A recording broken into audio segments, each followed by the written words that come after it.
अस्सलाम वालेकुम स्टूडेंट, उम्मीद है आप सब लोग खैरियत से होंगे। आज 10th class chapter number 12 lecture number 25। आज का हमारा जो टॉपिक है वो है इमेज की लोकेशन लेंस के ज़रिए से। इसकी इक्वेशन के बारे में हम पढ़ेंगे, इक्वेशन जो है इसकी कैसे बनती है।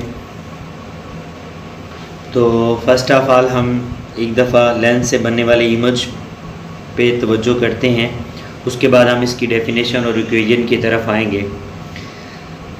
लेंस की अगर हम बात करते हैं कन्वर्जिंग लेंस की, तो इससे ऑब्जेक्ट से आने वाली रेज जो होती हैं वो एक जगह पर मिलती हैं और इमेज बनाती हैं। यानी यहाँ पे हमारे पास ऑब्जेक्ट है, ऑब्जेक्ट से आने वाली रेज जो है इकट्ठी होकर यहाँ पे इमेज बना रही हैं।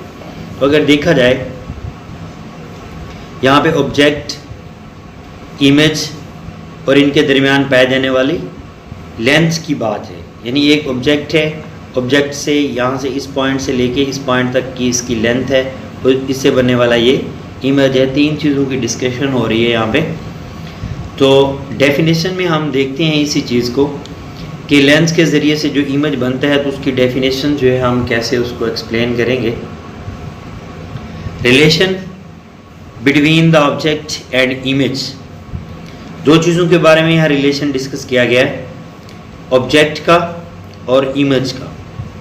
Relation between object and image, distance from the lens, terms of focal length. और दूसरे नंबर से यहाँ से लेंस से लेके इमेज के बनने तक की फोकस पॉइंट तक की जो लेंथ होती है जिसको हम फोकल लेंथ कहते हैं। इसमें तीन चीज़ें, रिलेशन आ गया ऑब्जेक्ट का, इमेज का और इनके दरमियान पाए जाने वाली ये लेंथ जो कि लेंथ से लेके फोकल लेंथ कहलाती है, फोकस पॉइंट तक।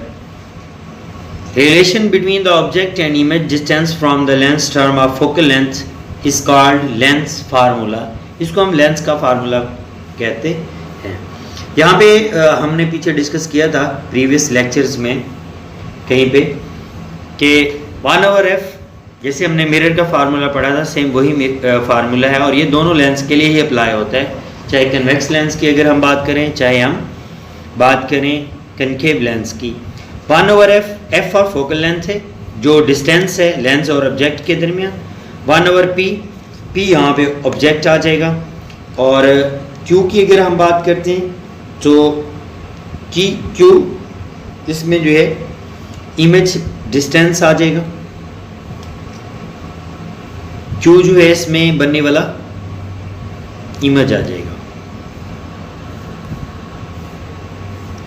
1/f फोकल लेंथ, 1/p यहाँ पे ऑब्जेक्ट आ जाएगा, 1/q, q जो है हमारे पास बनने वाला इमेज है।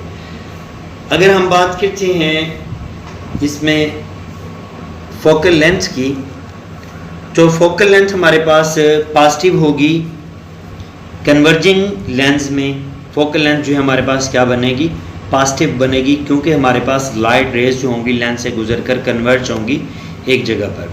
फोकल लेंथ नेगेटिव होगी, डाइवर्ज करेगी और हम उसका इमेज बनाएंगे। यानी हम उससे एक इमेज उसको एक्सटेंड करेंगे रेज को पीछे की तरफ, और पीछे से हमें वर्चुअल इमेज मिलता है। इसलिए उसकी फोकल लेंथ जो होती है ना वो बिहाइंड द मिरर, यानी मिरर के पीछे चली जाती है, जिस वजह से हम कहते हैं कि डाइवर्जिंग लेंस है ये। डाइवर्जिंग लेंस में फोकल लेंथ हमारी क्या होगी, नेगेटिव होगी। ऑब्जेक्ट डिस्टेंस की बात कर रहे थे हम। ऑब्जेक्ट डिस्टेंस की अगर बात करें तो लेफ़्ट साइड पे हमारे पास ऑब्जेक्ट होगा, रियल ऑब्जेक्ट कहलाएगा, और इसमें बनने वाला p जो है वो पॉजिटिव रहेगा। अगर राइट साइड पे ऑब्जेक्ट होगा तो नेगेटिव p जो है हो जाएगा, और इससे बनने वाला इमेज जो होगा वो वर्चुअल ऑब्जेक्ट कहलाएगा, वर्चुअल इमेज कहलाएगा। इसी तरह से अगर हम बात करते हैं इमेज डिस्टेंस की, q पॉजिटिव होगा अगर राइट साइड पे बनेगा, यानी बात यहाँ पे हो रही है हमारे पास कन्वर्जिंग लेंस की। q नेगेटिव होगा अगर लेफ़्ट साइड पे होगा, और रियल ऑब्जेक्ट के लिहाज से ये बात कर रहे हैं यहाँ पे हम डाइवर्जिंग लेंस की। तो आज का हमारा टॉपिक यही था। नेक्स्ट इंशाल्लाह हम डिस्कस करेंगे इसको। अल्लाह हाफिज़।